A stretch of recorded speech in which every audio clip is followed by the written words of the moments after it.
from President Trump live from Mar-A-Lago.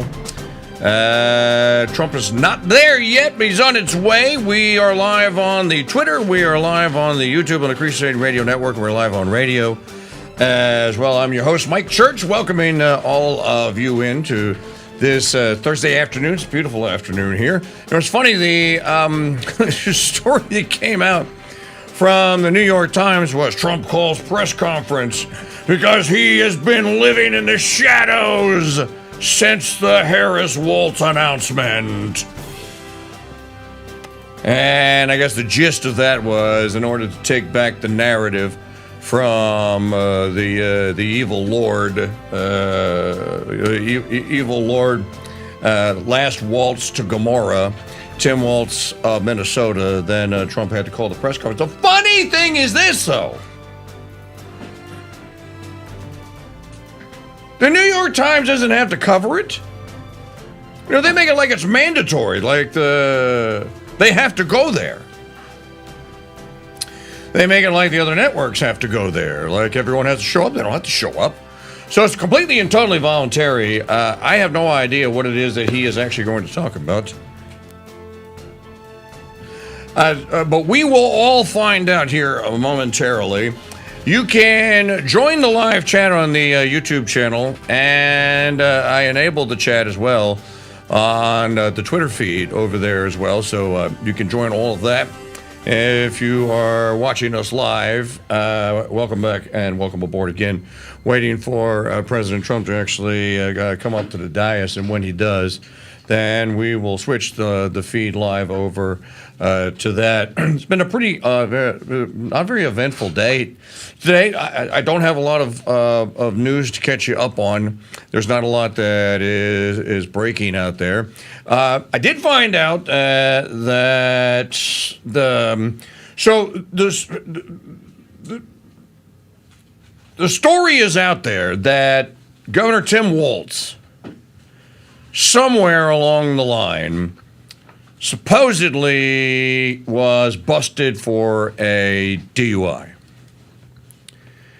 And that is they got a mugshot of him. And it looks like, you know what, Trump is here. Let's go live to the Mar-A-Lago feed.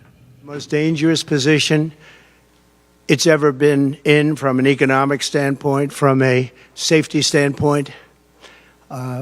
Both gangs on the street and, frankly, gangs outside of our country in the form of other countries that are, frankly, very powerful. They're very powerful countries, and we don't know what we're doing. We have leadership that has no clue how to handle them or how to handle any other situation.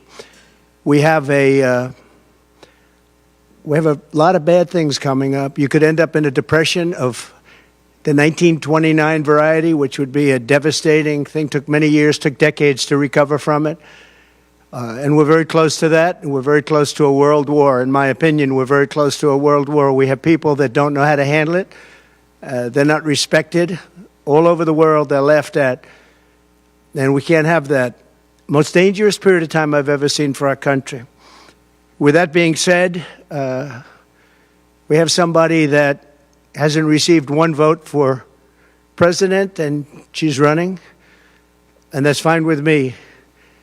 But we were given Joe Biden, and now we're given somebody else. And I think, frankly, I'd rather be running against the somebody else. But that was their choice. They decided to do that because Kamala's record is horrible. She's a radical left person at a level that nobody's seen. She picked a radical left man that is, he's got things done that he has positions that are just not, it's not even possible to believe that they exist. He's going for things that nobody's ever even heard of. Heavy into the transgender world, heavy into lots of different worlds having to do with safety. He doesn't want to have borders. He doesn't want to have walls. He doesn't want to have any form of safety for our country. He doesn't mind people coming in from prisons, and neither does she, I guess, because she's not, she couldn't care less. She's the border czar. By the way, she was the border czar 100%. And all of a sudden, for the last few weeks, she's not the border czar anymore, like nobody ever said it. And I just hope that the the media becomes more diligent, more honest, frankly, because if they're not going to be honest, it's going to be much tougher to bring our country back. We have a very, very sick country right now. You saw the other day with the stock market crashing, that was just the beginning.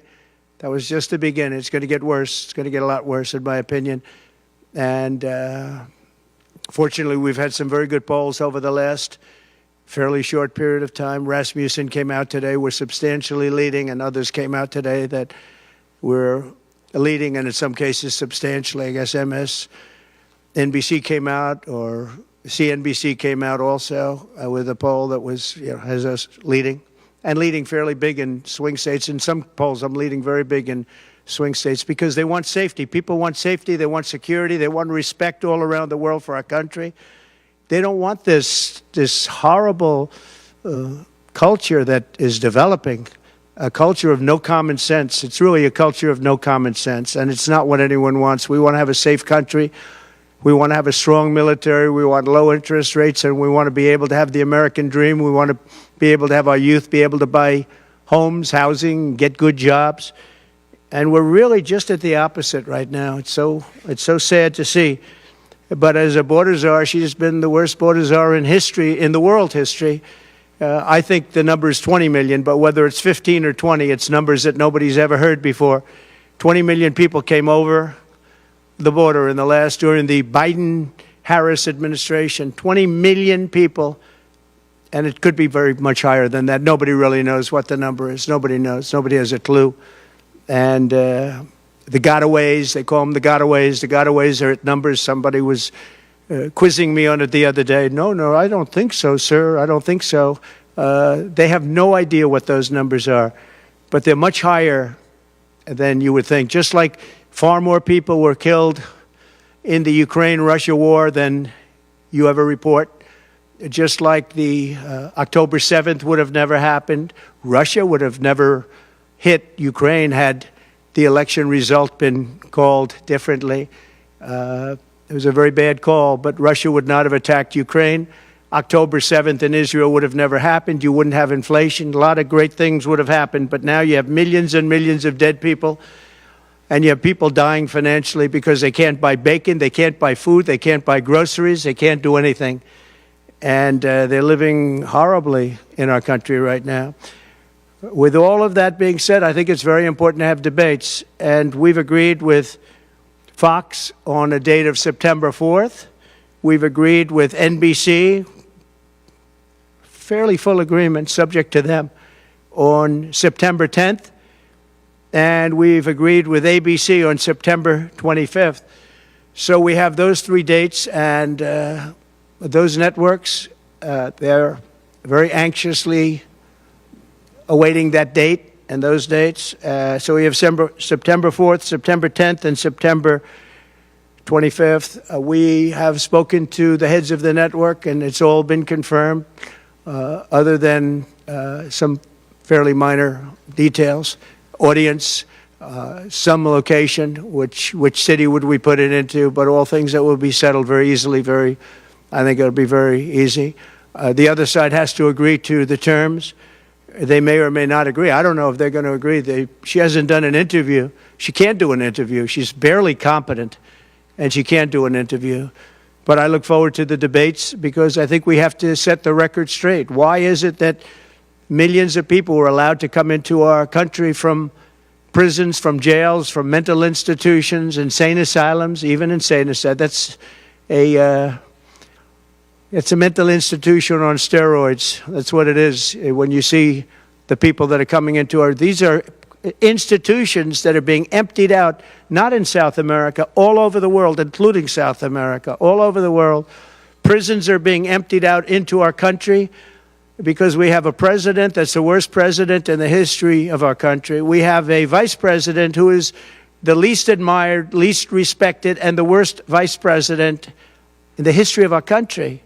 The most unpopular vice president, and because of political reasons or because of being politically correct, even though she never received a vote. Don't forget, she was the first one defeated, as I remember it, because I watched it very closely, but she was the first one. She never made it to Iowa, the first state. She never made it to Iowa. She was the first one that was defeated. She was the nastiest to him. She was nasty with calling him a racist and the school bus and all of the different things. She was very nasty to Biden. And shockingly, he appointed her, asked her to serve as vice president. Well, I don't know if he's happy about that decision right now. This was taken away. The presidency was taken away from Joe Biden. And I'm no Biden fan, but I'll tell you what, from a constitutional standpoint, from any standpoint you look at, they took the presidency away. And people were saying he lost after the debate. He couldn't win. Well, I don't know that that's true necessarily. But whether he could win or he couldn't win, he had the right to run. And they took it away. They said they're going to use the 25th Amendment. They're going to hit you hard. Either we can do it the nice. I know exactly, because I know a lot of people on the other side, believe it or not. And they said, we'll do it the nice way or we'll do it the hard way. And he said, all right. So that, I mean, they've really taken, what they've done is pretty incredible.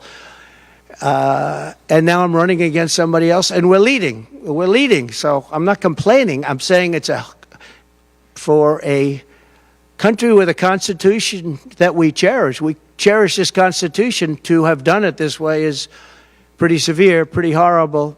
You would have thought they would have gone out to a vote. They would have had a primary system. They would have done something. But to just take it away from him like he was a child. And he's a very angry man right now, I can tell you that. He's not happy with Obama, and he's not happy with Nancy Pelosi, crazy Nancy. She is crazy, too. She's not happy with any of the people that told him that you've got to leave. He's very unhappy, very angry. And I think he also blames her. He's trying to put up a good face, but it's a very bad thing in terms of a country when you do that. I'm not a fan of his, as you probably have noticed, and he had a rough debate, but that doesn't mean that you just take it away like that. Or you go out to a vote, you do something. He had 14 million votes. She had no votes. She got no votes. And I think she's crashing. I think when people find out, and I think people are starting to find out what a bad job she did, what a bad job she did on the border. She's trying to say she had nothing to do with the border. She had everything. She was appointed to head the border. And then they said, border czar, oh, she loved that name. She loved that name. But she never went there. She went to a location once along the border, but that was a location that you would love to go and have dinner with your husband or whoever. That was a location that was not part of the problem. That was not really going to the border. So essentially, she never went to the border. And if you listen to Tom Homan, if you listen to the great border people, Brandon Judd from Border Patrol, if you listen to Paul, I mean, so many different people. I speak to them all the time. And I did when I was president. We had the best border in the history of our country. Now we have the worst border in the history of the world. Millions of people coming in. And our country cannot sustain it. Our country is going down because of this, because of incompetent people. So I just look forward to these debates. I think it's very important that we have them. I hope she agrees to them. September 4th, September 10th, September 25th. And I think they'll be very revealing. I think they'll be very revealing. Do you have any questions, please? How have you recalibrated your strategy to compete against terrorists? I haven't recalibrated strategy at all. It's the same policies, open borders, weak on crime. I think she's worse than Biden because he got forced into the position. She was there long before. She destroyed San Francisco. She destroyed California as the AG. But as the DA, she destroyed San Francisco. A friend of mine, Bob Tisch, all know the Tisch family. He was in many cities with companies. He said the greatest city in the country is San Francisco. That was about 20 years ago. And he passed away a while ago, and he would be looking down and said, what happened? He thought it was the best city in the country. He had divisions there, lows. And he would be looking down in horror now when he sees she destroyed no cash bail, weak on crime. She's terrible. And yet they weaponized the system against me. They have me. I got so many lawyers. Now they want to delay cases. I won the big case in Florida. I won the big case. Nobody even wrote about it. The big case, the judge was a brilliant judge. And all they do is they play the ref with the judges. But this judge was a fair but brilliant judge. And as you probably heard, the big documents case, I won it. Now, Biden lost it because he didn't have presidential immunity. He didn't have the Presidential Records Act. He lost it, but the special, I call it prosecutor, special counsel, special prosecutor to me, he, appointed by him and appointed by Garland, he said the man's incompetent. He can't stand trial, but he can run for president. But we no longer have to worry about that because we have somebody that, in my opinion, is more incompetent. She couldn't pass her bar exam and lots of other things, and she should not be in a position. Because if she becomes president, our country is going to be a giant fail. It's going to fail. It's going to be a failure the likes of which this world has never seen. Yeah, please. No, how about you?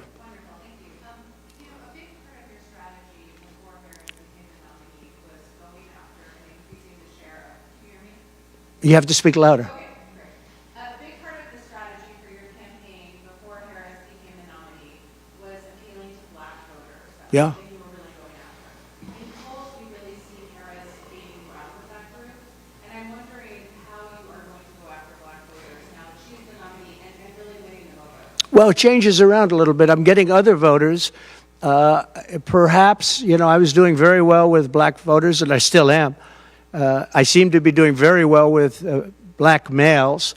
This is according to polls, as you know. It's possible that I won't do as well with black women, but I do seem to be doing very well with other segments, extremely well with Hispanic. Jewish voters way up.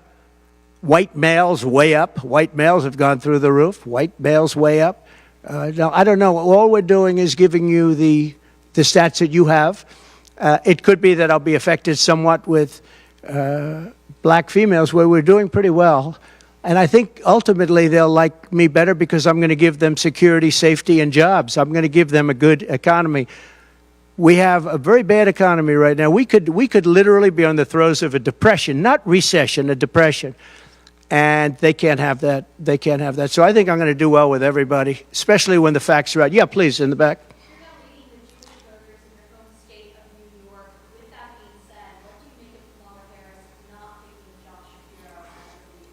Well, I don't know. I know Josh Shapiro. He's a terrible guy, and he's not very popular with anybody. I think that this election maybe is better than Josh Shapiro would have been. But I think other than Josh Shapiro, I think she had some good choices. But Josh Shapiro is not one of them. He's caused a lot of damage with a lot of people. And I don't think he would have been better. I think he would have been maybe the equivalent, maybe not as good. But they had some people that they were looking at that were good, far superior to her. They actually had a story where they had everybody, including, they had like 10 people that she was looking at and her. And they said she was the worst of all. In other words, she was the worst out of the 10 people and her.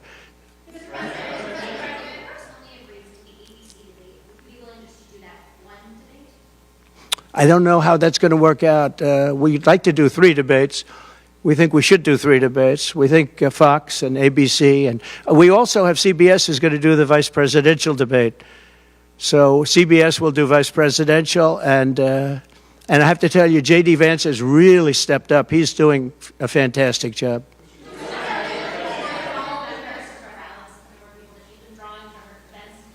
Say it. Are you worried at all about the size of Harris's crowds? Oh, give me a break. Listen, I had 107,000 people in New Jersey. You didn't report it. I'm so glad you asked. What did she have yesterday? 2,000 people? If I ever had 2,000 people, you'd say my campaign is finished.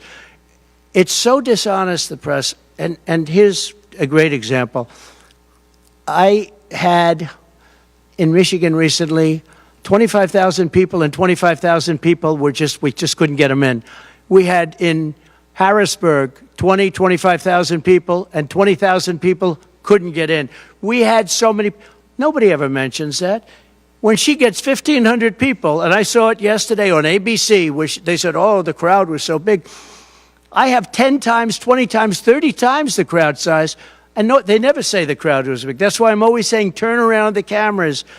I'm so glad you asked that. I think it's so terrible when you say, well, she has 1,500 people, 1,000 people, and they talk about, oh, the enthusiasm. Let me tell you, we have the enthusiasm.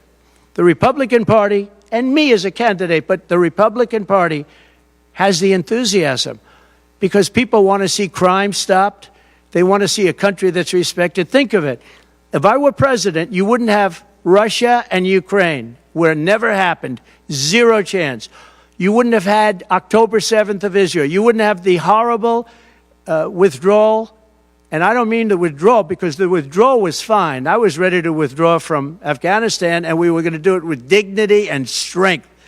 And we were keeping our equipment. We weren't leaving $85 billion worth of equipment behind. And we wouldn't have had 13 great soldiers. I know the families of those soldiers well. We wouldn't have had these soldiers killed. And we wouldn't have had 45 soldiers obliterated. No legs, no arms, the face. None of that would have happened. And you wouldn't have had inflation. You wouldn't have had any inflation, because inflation was caused by their bad energy problems. Now they've gone back to the Trump thing because they need the votes. I don't know if you know, they're drilling now because they had to go back because gasoline was going up to $7, $8, $9 a barrel. So they said, we better do what Trump. But the day after the election, if they won, you're going to have fuel prices go through the roof. Everybody's going to be forced to buy an electric car, which they're not going to do because they don't want that. It's got a great market. It's got a market. It's really a sub-market. People want gasoline-propelled cars. They want hybrids. They want to have everything, and they want electric. But they want everybody to have an electric car. We don't have enough electricity. We couldn't make enough electricity for that. And you know what else? The weight of a car, the weight of a truck. They want all trucks to be electric. Little things that a lot of people don't talk about. The weight of a truck is 2.5 times heavier. You would have to rebuild every bridge in this country if you were going to do this ridiculous policy. So, but on crowd size, in history, for any country, nobody's had crowds like I have, and you know that. And when she gets 1,000 people and everybody starts jumping, you know that if I had 1,000 people would say, that's the end of his campaign. I have hundreds of thousands of people. In South Carolina, I had 88,000 people. In Alabama, I had 68,000 people. Nobody says about crowd size with me. But she has 1,000 people or 1,500 people, and they say, oh, the enthusiasm's back. No. The enthusiasm is with me and the Republican Party because they want to stop crime. They want to stop people from pouring into our country from places unknown and from countries unknown, from countries that nobody ever heard of. That's where the enthusiasm is.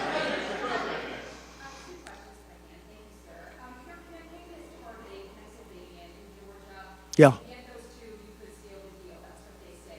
How important is it to you, and is it salvageable for you to be able to repair the relationship with Governor Kemp? I don't know if I can or not. I got him elected. Without me, he wouldn't be governor. I got him elected. He was doing terribly. I got him elected.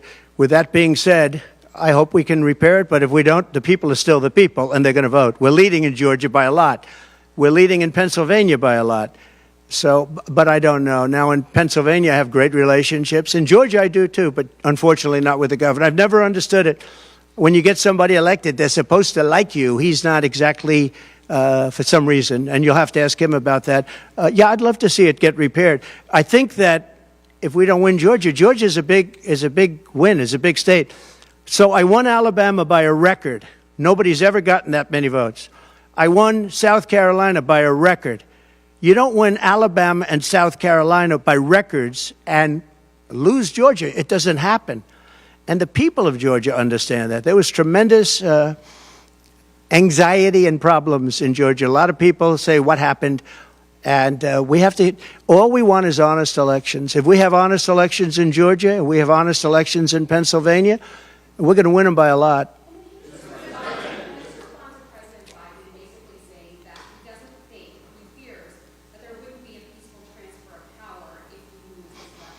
Well, he actually said it two ways. First, he said it incorrectly, then he corrected himself. Do you agree with that, right? You know, if you watch him. He said it two ways. No. I mean, he said it two ways because he doesn't really know what he's saying. Why didn't he bring it up at the debate? You know, he had a chance for 90 minutes to bring it up at the debate. He could have talked about that at the debate, and he didn't do it. Everyone said, oh, he said this and he said that. He's just, you know, they give him something to read off. He read it very badly because he actually said it the opposite. Then he had to go back and correct himself. He said the opposite. He should have brought this up at the debate.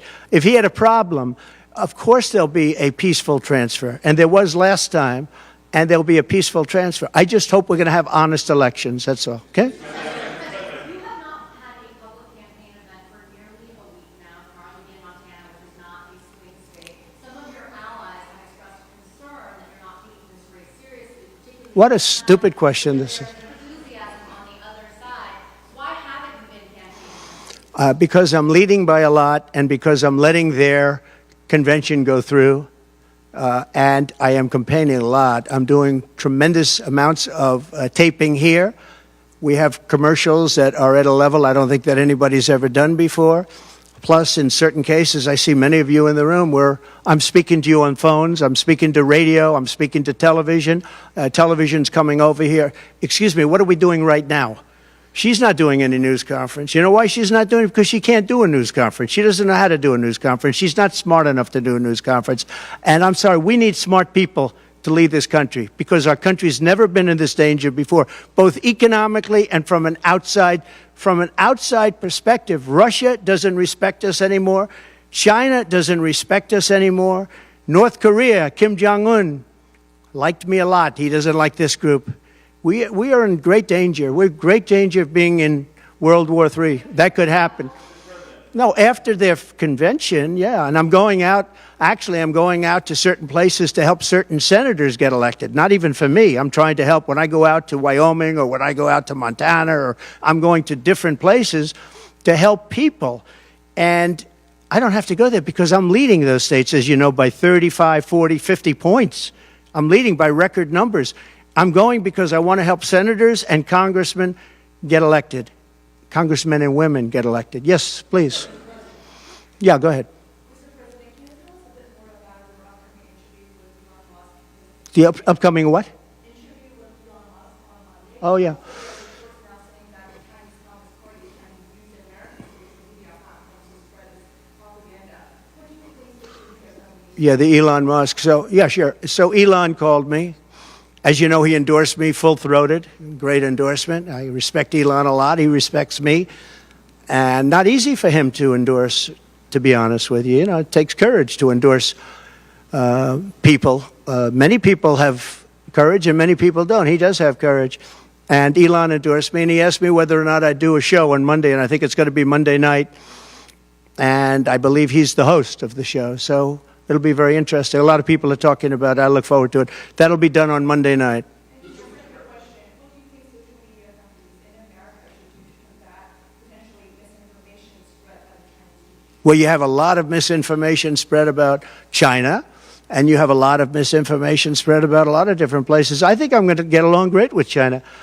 President Xi of China and I were very good friends. We met right here, right in that, except we had a beautiful sofa there, as opposed to what we have right now. Right now we have you. But President Xi and I had a very good relationship until COVID, and I held him responsible for COVID. It broke up our relationship, but I think we're going to have a great relationship, and I think it's going to be mutually beneficial. But we cannot have it where China is taking advantage of the United States, and that's what they were doing, as you very well know. Yes, please.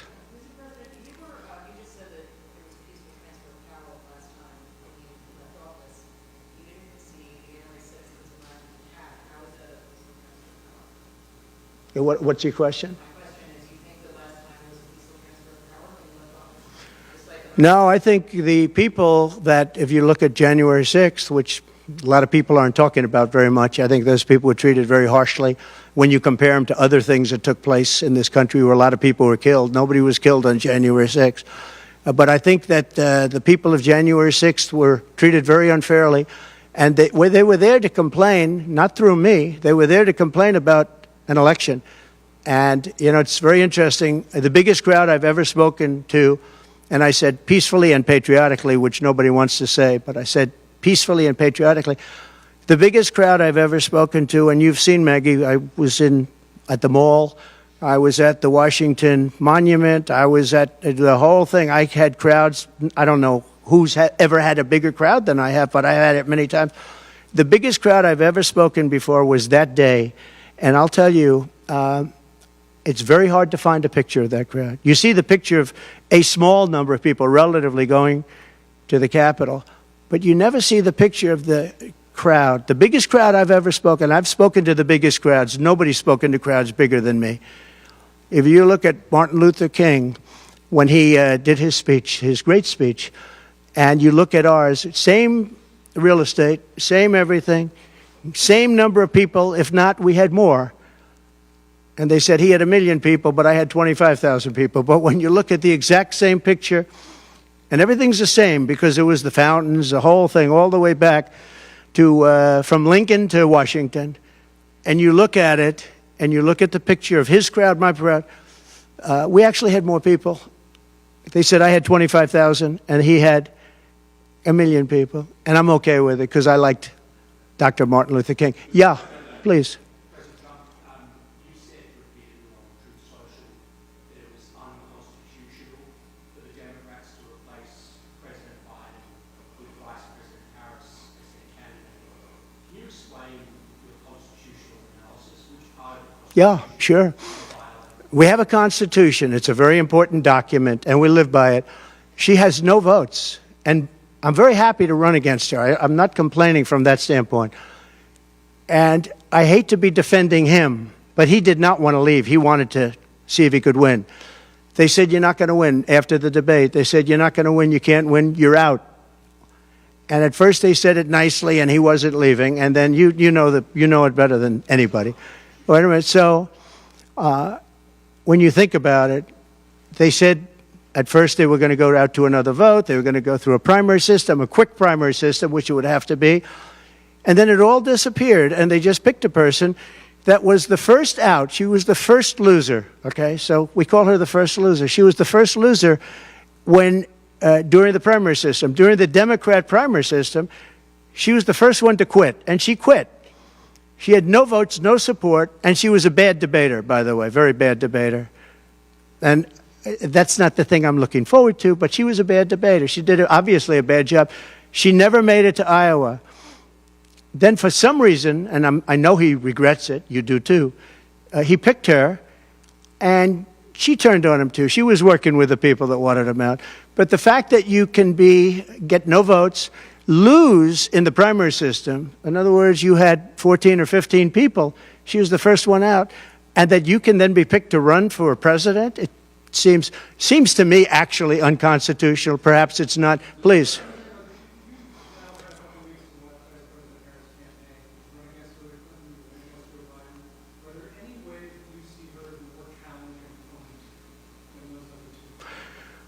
So I've run against Hillary, and I've run against various other people.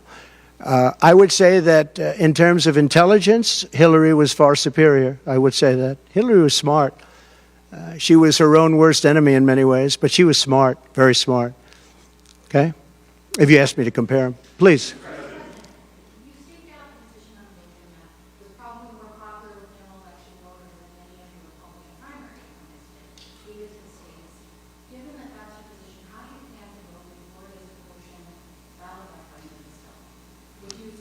Would you repeat that question, please? You have to speak up. Yes, sir. It's a hard room because it's very big, if you know. So this is worth $18 million. Oh, I see. That was probably more popular with general election voters than many of your Republican rivals in the primary. You said leaders in states. Given that Florida is a state voting on this, Yeah. how do you plan to vote? You can. So I think the abortion issue has been very much tempered down, and I've answered, I think, very well in the debate, and it seems to be much less of an issue, especially for those where they have the exceptions, as you know. And I think it's when I look for 52 years, they wanted to bring abortion back to the states. They wanted to get rid of Roe v. Wade, and that's Democrats, Republicans, and independents, and everybody, liberals, conservatives, everybody wanted it back in the states, and I did that. Now the states are voting. And frankly, some of the votes are much more, if you could say, liberal than you would think. Ohio turned out to be, they had a big vote, and it turned out to be a much more liberal standing than people would have thought. Kansas, the same thing. And then you have Texas, and you have other places where it may be different.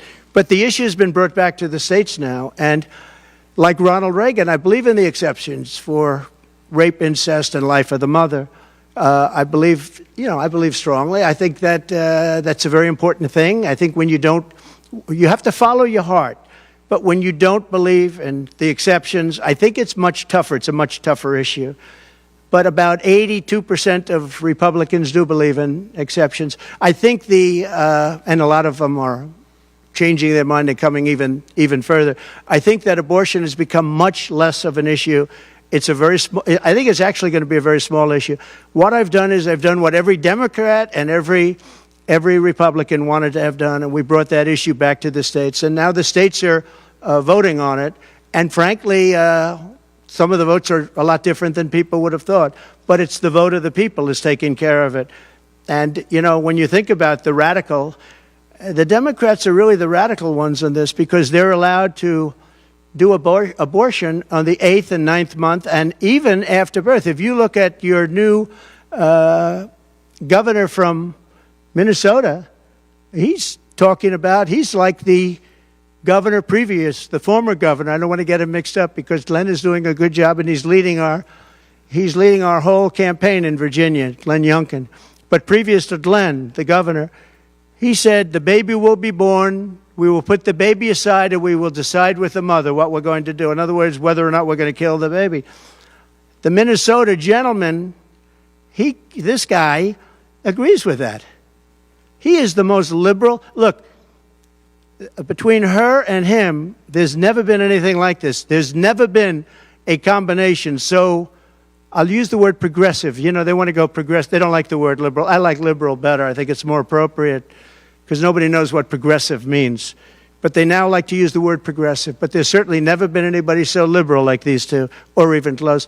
I think the abortion issue has been taken down many notches. I don't think it's a big factor anymore, really. And when people hear what I said in the debate, and I think I said it very well during the debate, we brought it back to the states. Everybody wanted it in the states. And very importantly, and you think about this, assuming you have exceptions. If you don't have exceptions, it's a more difficult thing. At the same time, there are people that strongly feel that way, and you have to follow your heart, and you should follow your heart. But that issue is very much subdued. Yeah, thank you. About who? About the assassination attempt. Yes. Did the fact that somebody used an AR-15 gun at all change your impression of people's access to that weapon? No, I didn't. Look, if you take away guns, she wants to take away everyone's gun. If you take away guns, can't do it because people need the guns for protection. Now, entertainment, they want it, hunting, they want, different things. But they need weapons for protection in this country. People live out in the woods and they're not going to have a gun. If you look at some countries, I don't want to get them in trouble, but some countries have actually gone the opposite way. They had very strong gun laws, and now they have gone the opposite way, where they allowed people to have guns, where in one case they encouraged people to go out and get guns, and crime is down 29%. And remember this, what is the toughest gun law in the United States? Chicago. On July 4th, 117 people were shot and 17 died. The toughest gun laws in the United States are in the city of Chicago. You know that. They had 117 people shot. Afghanistan does not have that. Afghanistan, by the way, was the lowest point in the history of our country, in my opinion. That was the worst embarrassment to the history of this country, and I say Putin would not have gone into Ukraine if that didn't happen. When he saw the incompetence of Milley and all these guys that are incompetent, when he saw that happen, when they took out the soldiers first, they took out the soldiers first. If you go back and check your records, for 18 months I had a talk with Abdul. Abdul was the leader of the Taliban, still is. But I had a strong talk with him. For 18 months, not one American soldier was shot at or killed, but not even shot at. 18 months, and then we had the disaster of the lift, where people were falling off airplanes from 3 times the height of the World Trade Center. I mean, terrible. But now our country has to be respected again. Please. Go ahead, please. There was some reporting, I believe, in the New York Times that Kamala Harris said she might be open to the idea of a weapons embargo against I'd be against that. That Kamala is in favor of not giving Israel weapons? Yeah. That's what I hear. Look, she's been very, very bad to Israel, and she's been very bad to Jewish people. And I say it, if anybody I know is Jewish and they would vote for Kamala over me, they should have their head examined. If you think about it, I gave them Golan Heights. I gave them the capital of Israel, Jerusalem. I even built the embassy. I gave them no Iran deal. The problem is they didn't do anything with it. Iran was broke. We could have made a deal so easily. I would have had a deal done within 1 week after the election with Iran. Iran can't have a nuclear weapon. It's very simple. We would have gotten along with Iran. I was looking forward to it. I was fine with Iran. You know, we hit them a couple of times pretty hard, but we would have been fine with Iran. But I terminated that deal. I got them the Abraham Accords. Everyone said that's impossible. I got them the Abraham Accords. She's been very, very bad to Israel, and she's been very bad and disrespectful to Jewish people. And any Jewish person that votes for Kamala and her friend, her new friend, who I don't know if she knew him before, but I don't think he's too good. But anybody that votes for them, if you're Jewish or if you love Israel, you have to have your head examined. Go ahead, please.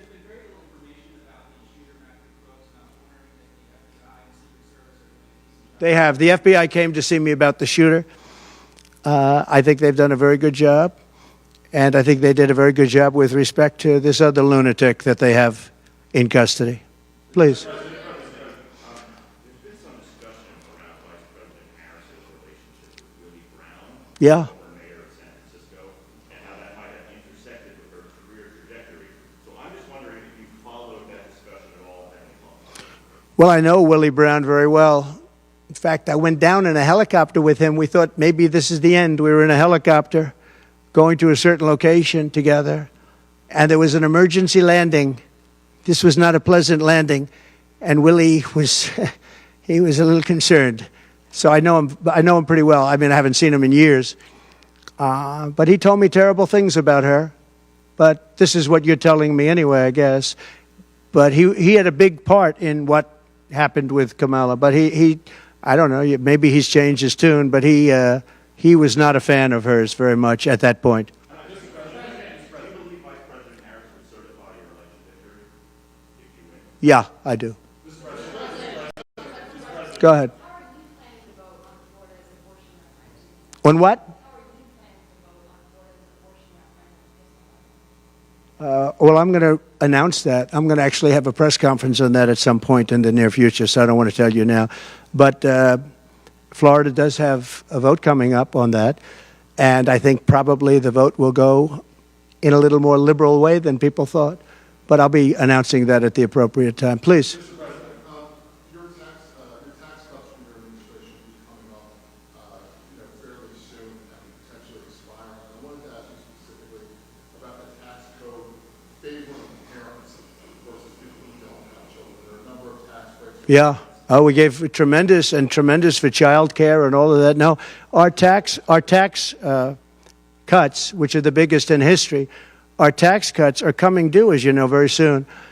And if the Democrats don't renew them or make it impossible to renew because it's pretty close in terms of vote, if they don't renew them, it's the equivalent of having a 4 times tax increase from what you have right now, and it'll destroy the economy.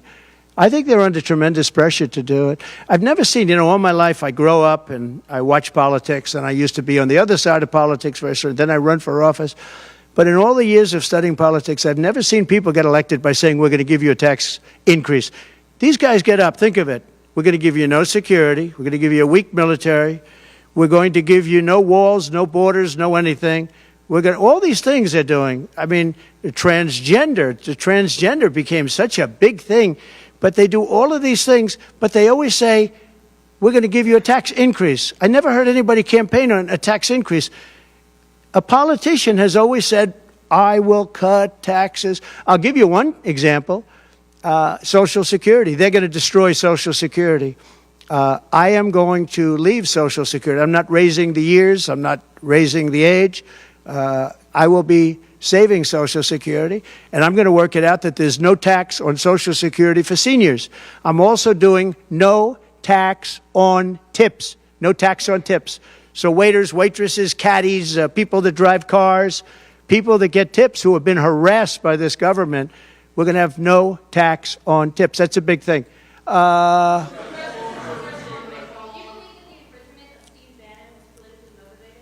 Yeah. Oh, absolutely. Sure.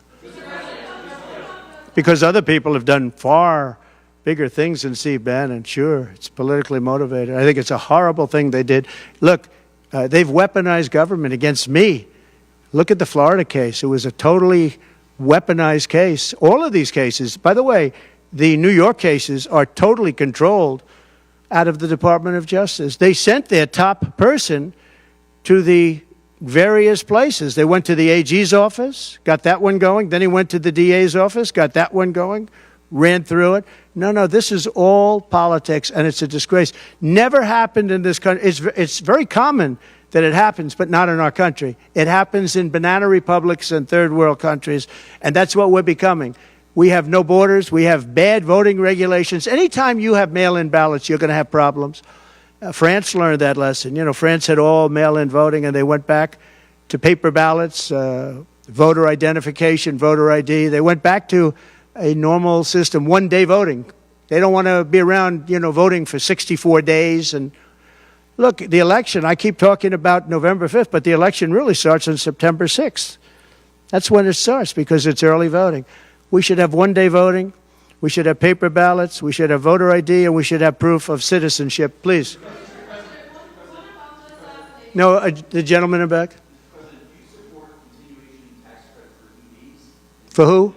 For electric vehicles, do you support continuation? You're going to have to talk louder, sir. Do you support continuation of tax credits for EVs?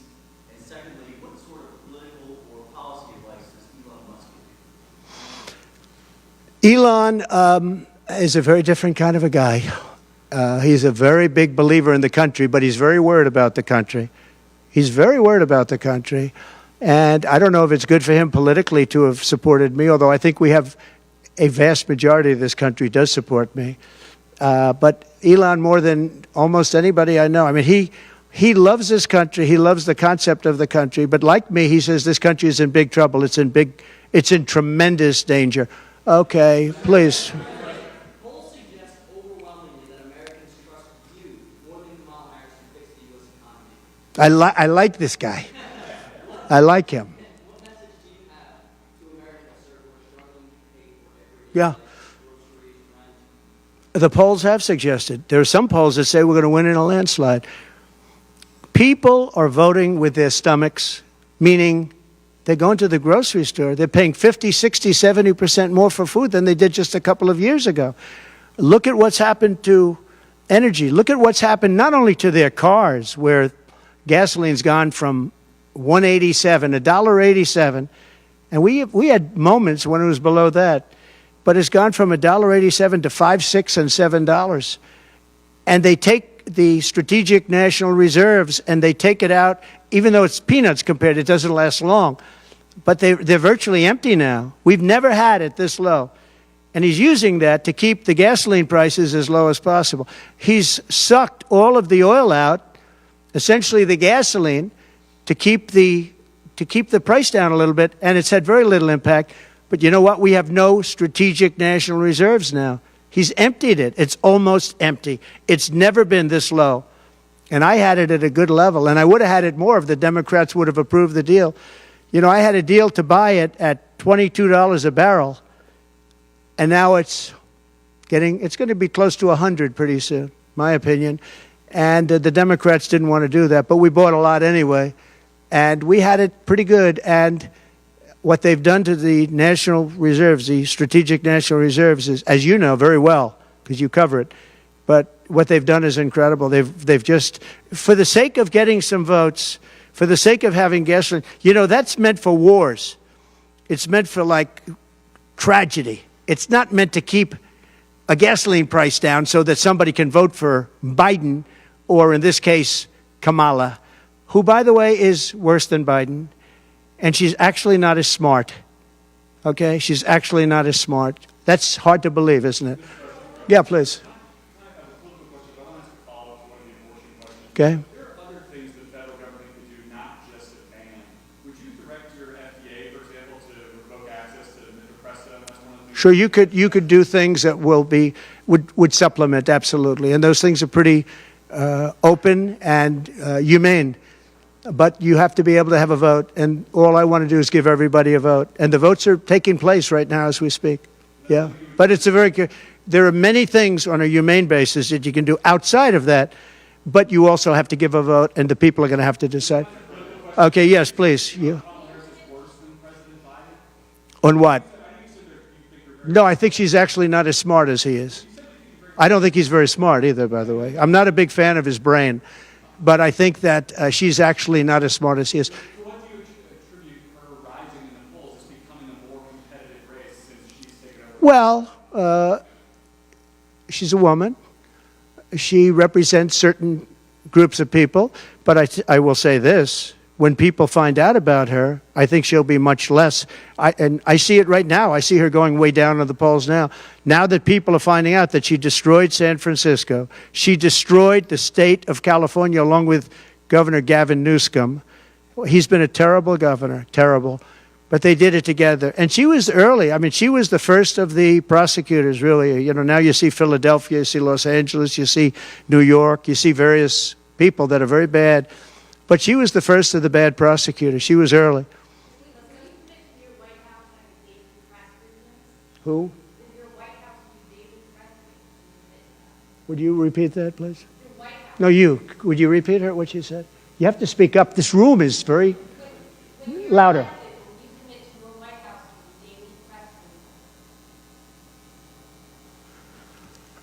Do you hear her?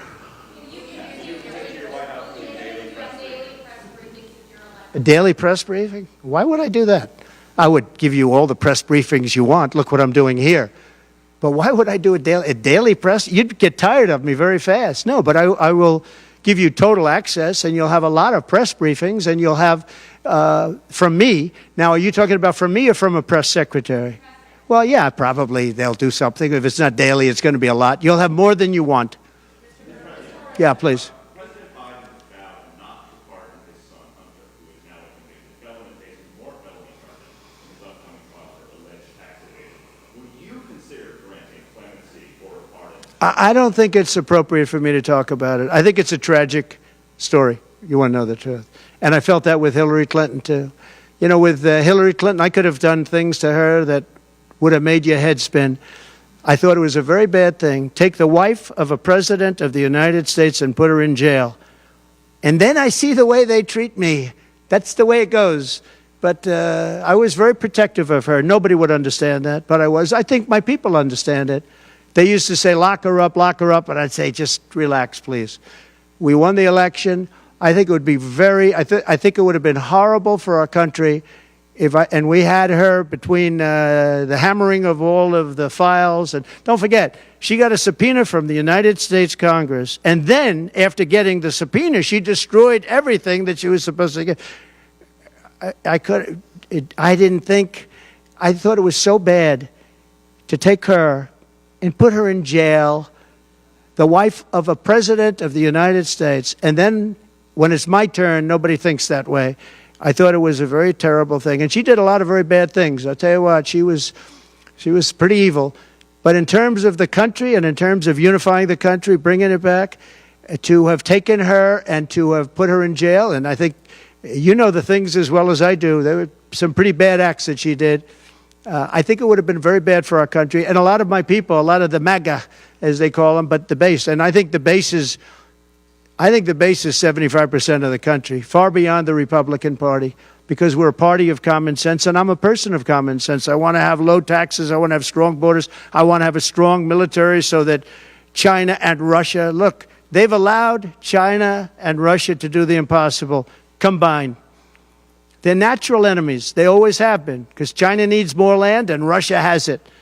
They've always been natural enemies, and because of Obama, it started with him, and then Biden, because he didn't know what the hell he was doing, they've now become one force. And then now they're adding Iran to it, and they're adding North Korea to it.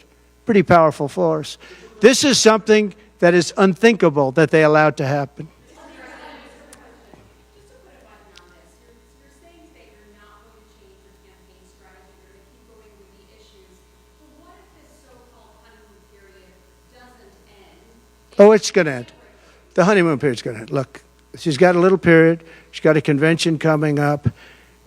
It's about policy. It's not about her. I think she's incompetent because I've watched her. She destroyed California. She destroyed San Francisco. Everything she's touched has turned to bad things. I'm not going to use foul language, but everything she's touched has turned bad.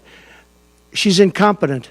The reason she's not doing what I do and she's not doing what she should be doing, she won't even do interviews with friendly people because she can't do better than Biden. Now, he had a reason for not doing well, and he was never, 25 years ago, the sharpest or brightest bulb in the ceiling. That I can tell you, okay? He wasn't. But he could do interviews at least. Not lately, he couldn't, perhaps. But she should be doing interviews. She doesn't want to do interviews. And the reason she doesn't is, number one, her policies are so bad. Just to answer your question, I think that it's not going to change because it's really ultimately not about her as much as about her policies. She wants open borders. She wants to defund the police. She wants to defund the police. She wants to take away your guns. Anybody that thinks they're not going to come after your guns, you know, when I was president, I totally protected the guns. And I think it's very important. And I know I take some heat sometimes for it, but you have to have safety. You have to have, when the bad guy walks in with a gun, you got to have some way of protecting yourself. And boy, that would be, you would see crime go up at levels that you've never seen. When people say on this side of the house, this house has guns, we will use the guns, they say, let's pass. We'll go someplace else. You have to have them. And for 4 years, and you know, as you know, the NRA endorsed me very powerfully every time I ran, every time. My sons are members, and I guess indirectly I'm a member too. But they gave me the strongest of endorsements, and that's against very strong competition. People that felt the same way. No, you have to have that right. Our Second Amendment is a very important right, and it has to be protected. Okay, how about you? Go ahead. Yeah. So there are some of the most brilliant people on Wall Street that are saying that if President Trump doesn't win, you're going to have a depression. I happen to agree. I think that's true. Because I know how bad these people are. You know, they like to say that they did this and that. You saw the $7 trillion that they said it was me for $7 trillion. It wasn't me. It was them. They said that I had inflation. They took over 9% inflation. No, I had 1% inflation. I had actually no inflation because if you look at the categories, we had just about no inflation. But I had a very minor, I actually had a positive inflation. It was a perfect number because you don't want zero. I mean, I'm not going to give you a whole course on economics, but you don't want zero. 1%, 1.4% is great. You want a little bit because you don't want to have deflation. Deflation is, in many ways, even worse.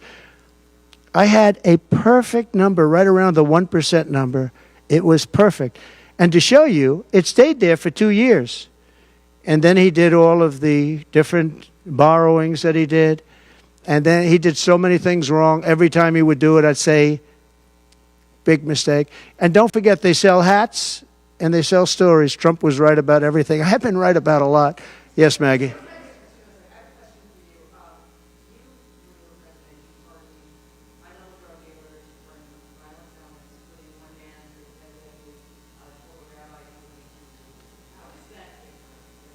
Well, we had a commission like other people do, and it's always complicated and it's always controversial. And we had commissions that, and I think of respected people, you know many of the people on the commission, and they would recommend to me certain pardons for certain people. Some people were treated very harshly. A fantastic woman, as you know, she served 24 years for being on a phone call having to do with drugs. You know who I'm talking about. She was great. And she had another 24 years to go. And it was largely about marijuana, which in many cases is now legalized, okay? But we had many very highly regarded people on a commission, and they'd recommend, and they'd put a reason why. Some people were, served time, but they served a lot of time for something that today people wouldn't even serve time by. Well, for the most part, I think they did. I mean, they did. They go through. They went through. I had a commission. It was a very important commission to me, and highly respected people. And frankly, they came up with some decisions that I wouldn't necessarily agree with, but I did it. But I let a lot of people out that jails in prison that we respected. I said, how many of these people should be let out? We let out large groups of low-income people that were serving like 40 years for something that today you wouldn't even be put in jail for. We had very few people let out because I said I really don't want to let people out where they had a lot of violence, where they had killing, et cetera, et cetera. And for the most part, we didn't do that. Yeah, please. Thank you, Mr. President. Regarding the Fed, if you win in November, do you want more of a say over the Fed on issues like the interest rate? And do you think that On defense? or the Federal Reserve? And do you think Federal Reserve. Right. Well, look, the Federal Reserve is a very interesting thing, and it's sort of gotten it wrong a lot. And he's tending to be a little bit late on things. He gets a little bit too early and a little bit too late. And, you know, that's very largely it's a gut feeling. I believe it's really a gut feeling. And I used to have it out with him. I had it out with him a couple of times very strongly. I fought him very hard.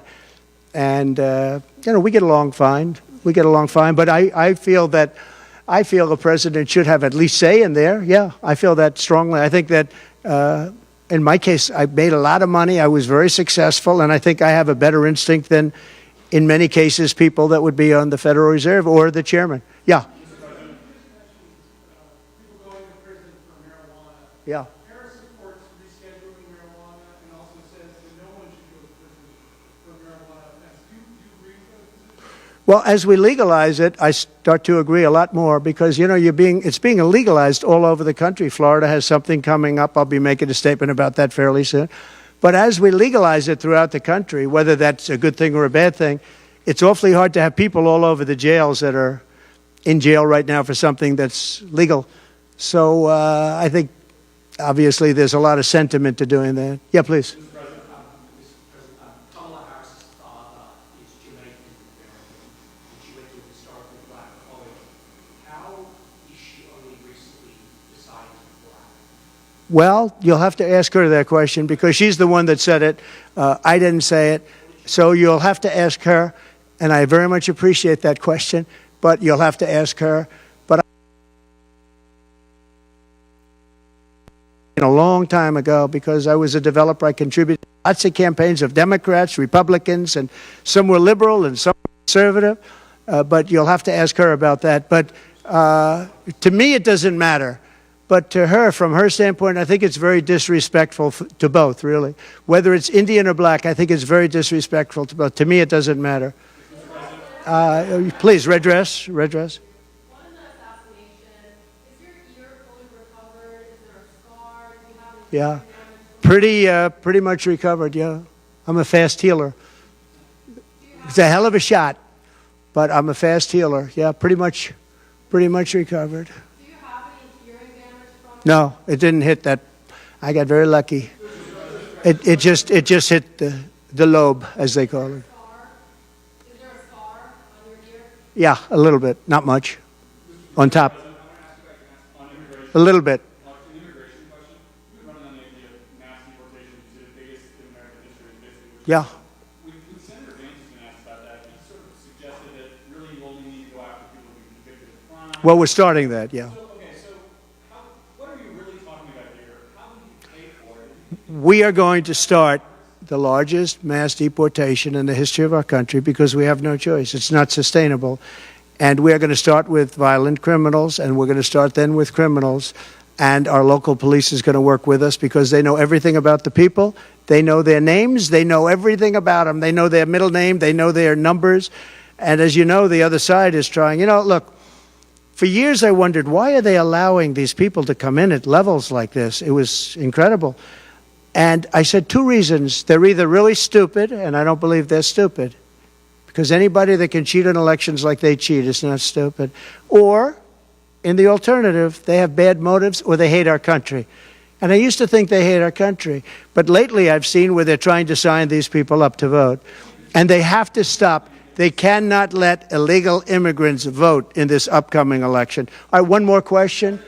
Go ahead, one more. Make it a good one, please. Okay, regarding Social Security taxes for seniors. Right. We talked about a lot. Experts say that the policy could increase the deficit by $1.6 billion. So how would it work in your We have so many ways of making money in this country. We're not going to affect our Social Security. We're not changing it. And I proved that over 4 years. And we're going to do it. It's very unfair to people. They spend their life and they're great citizens and they pay in. We're not going to charge tax to Social Security, the seniors. We're not going to do it. We're not going to charge. And also tax. I say the two things.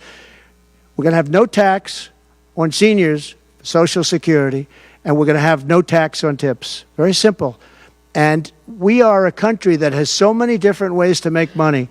We have under our feet more liquid gold, I call it oil, and gas, than any country in the world, much more than Saudi Arabia, much more than Russia. We have so many different ways we can make money. We're not going to hurt our seniors with Social Security, and we're not going to charge them tax. Okay?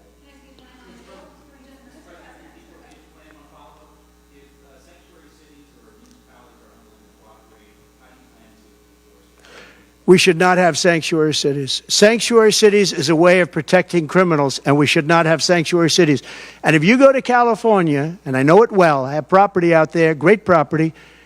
If you go to California and you ask the people of California, do they like the idea of sanctuary cities? They don't like it. They're tired of it. They're tired of crime. They're tired of what's happened to our country. Our country's become a crime-ridden mess, and we're going to stop it on November 5th. Thank you very much, everybody. Thank you. Thank you.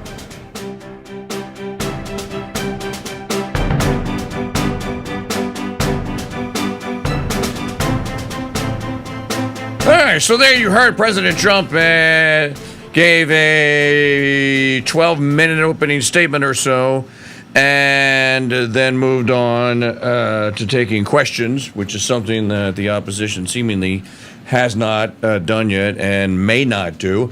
A couple of interesting points, and then I'll send you back to our regularly scheduled programming. Apparently, Trump has agreed in principle with Fox, if I heard this correct, Fox, CNN, CBS, and ABC. So on September the 4th, Fox will host a debate. He said, it's either September the 4th or the 3rd, I think it's the 4th. And he said, I'll be there. Will she be there? I don't know, but she's invited. September the 9th on CNN, September the 10th on CNN, September the 29th, 25th on ABC, and then he said CBS will be hosting, I believe on the 29th, he said, somewhere up in there, the vice president debate. That's if they agree to it. And he said that they have not agreed to it, to his knowledge. They've had no contact whatsoever with the Harris campaign or with anyone that's in the White House. He hasn't spoken to Biden. He was asked a question about Biden. He said, well, the same thing that you think. I don't know. Where is he? He said he thought it was totally inappropriate what Biden told the reporter for the report that's going to air this Sunday on, let's see here. It's the, is this today's? Yeah, this is today's. Biden was interviewed. It's going to debut Sunday on CBS with Robert Costas. He was asked about a peaceful transfer of power, and he said, no, I don't believe that. I don't think it's going to happen. And Trump just said that it's totally inappropriate here. And he said, there's no reason to believe. Why would you say that? He goes, we already had a peaceful transfer. We had two. We had one from Obama to me, and he had one from me to Biden. So that's just not true. I never said it. That's not the way it's going to happen, and it's totally inappropriate. And the president of the United States should not be out there talking and saying things like that. That's what Trump just said. He went on to say that kind of what we talked about on the Mike Church show today, that he believes that the high water mark for the Waltz Harris Walt's ticket was Tuesday afternoon when they had their big hoop-de-doo. He also said that they have seriously inflated the numbers. There were not 20,000 people there in Detroit yesterday. There were 2,000. The press is out there reporting this full arena. There were 20,000 people. There were not 20,000 people there. There were 1,500 to 2,000 is what the Secret Service is telling him, and they're the ones that keep an eye on these things. So, again, as we have been talking, people just need to calm down. He doesn't seem that he doesn't seem to be in a panic. You talked about Governor Walz being one of the most radical governors that he's ever come in contact with in the U.S. This is true. He was asked a question about abortion, and again, you don't have to agree with this, and I don't. None of us here on the Crusade Radio Network agree with this, but this is the way this is. The question was asked about abortion. He goes, well, it's been for years. They said send it back to the states, which was true. Which is true. It's a states' rights. We ought to have the, okay, fine. States weren't ready to handle it. And he said, well, there are restrictions in every state, and I think that that there ought to be the exceptions. And he didn't mention the exception, but he means rape, incest, life of mother. That's what he said. And he said that these two are the most radical, that Governor Walz just signed in the last year a bill that allows abortion up in the 8th and 9th month, maybe even on the day the baby is to be born. There have been 8 children that have been born in Minnesota that have survived abortions, very late stage abortions survived, and they were all left to die. True story, not making it up, not trying to embellish. He talked a little bit about border policy and about deporting people, and he said, no, that has to happen. It's going to happen. He talked about the things that are going to happen on day one, and he said, no, it's not going to be 1, 2, 3, or 4 things. There's going to be a lot of things that are going to happen on day one. He was asked whether or not he thought that Kamala was a formidable candidate, and again, if the press were reporting this as it has actually happened, I think this whole thing would already be over. We'd be talking about the smooth transition from Biden to Trump. He said something today that is just overwhelmingly true. And sooner or later, you don't need for everyone to figure this out. Just need for about 10% of people to figure it out. Kamala Harris has never been vetted nationwide. She pulled out before the Iowa caucus. You know, people need to remember this. In 2020, Tulsi Gabbard so destroyed her in a debate that was held in Iowa that Kamala Harris ended her ridiculous campaign for the presidency. She never stood for a vote. She never got one single delegate in 2020. So she's never really been vetted. She's never really had anything nationally to deal with other than the things that Biden gave her. The border czar. She was out there boasting and bragging about being the border czar until there was discovered that, well, she's going to have to run the campaign now, and she is the candidate, which again, he says he thought that it was a coup. He said he felt sorry for Biden. His presidency was taken from him, and they didn't want to go. And he goes like, I'm no fan of Biden, but I think what they did to Joe was wrong. And I'm not saying I'm glad he goes. And he said, look, I'm glad I'm running against her. Let's stop with this nonsense that I'm afraid of her. That's just not true. So it was a kind of get out of the head of the stories kind of press conference. And again, I believe that this is just to put the pressure on them, which the Democrats don't want to do. They don't want her out there answering questions. Folks, I'm telling you, this woman is not smart. She's not well accomplished. And when she does answer questions, she tends to get very, very much into the weeds. She gets wild. This is when the laugh comes in because she can't answer questions, and she really just doesn't have the acumen, the political acumen. You know, these people that have been doing this for a long time are really good at it. They're really good at lying, too. She's never really been in a position when you're a prosecutor, you know, you're kind of working behind the scenes. You're not doing a lot of public work here. When she was a member of this U.S. Senate, go back and watch the hearings. You want to see how unlikable and how vicious, mean, and rude she is? Go watch her questioning Brett Kavanaugh. I'm serious. If you go watch her question, you can go to C-SPAN, type in Kamala Harris and Brett Kavanaugh. It's like 7 hours worth of it. I think I watched maybe 60 minutes was enough for me to where I was, because we had broadcast it all here on the Crusade Radio Network. Then there is the questioning of Amy Coney Barrett, which is another instance where if you watch her going toe-to-toe with Amy Coney Barrett, this is just the most, she is the most petty, partisan hack. She sounds just like the very unlikable witch from Hawaii, Mazie Hirono. I believe that this press conference was just to serve notice that to the Democrats, we're going to keep coming out here, me and JD, about twice a week. And we're going to keep asking the question, where's her press conference? Why isn't she talking? We love talking to the American people. They invited all the enemy reporters in there, and he answered their questions. At one point, I told Justin, I said, oh, man, that was a Mike Ditka move there. When he goes, like, that's the most stupid question. That's stupid. I'm not answering. I remember a press conference where Coach Ditka was coach of the Saints. He went, that is the most stupid, ridiculous question I've ever heard, and I'm not even going to dignify it with an answer. Next. He just turned away. So I believe that Trump and Vance, you're seeing this week a very interesting thing. If you love politics, you love covering politics, a very exciting week because there's some serious moves. There's some jockeying going on here. On Tuesday evening, it looked like the world was roses. Streets were paved with gold. Gumdrops were falling from the sky. Harris and Waltz were gonna win 34 states and 370 electoral votes. They were gonna have 90 million votes, not a measly 85 million that Joe had. Oh no, 90 million votes. They're gonna wipe the table. This was the greatest, most lovable, most formidable, most friendly, most wonderful candidacy pair in the history of lovable, wonderful, formidable candidacy pairs. It's Thursday afternoon. It hasn't even been 48 hours, and the honeymoon is already over.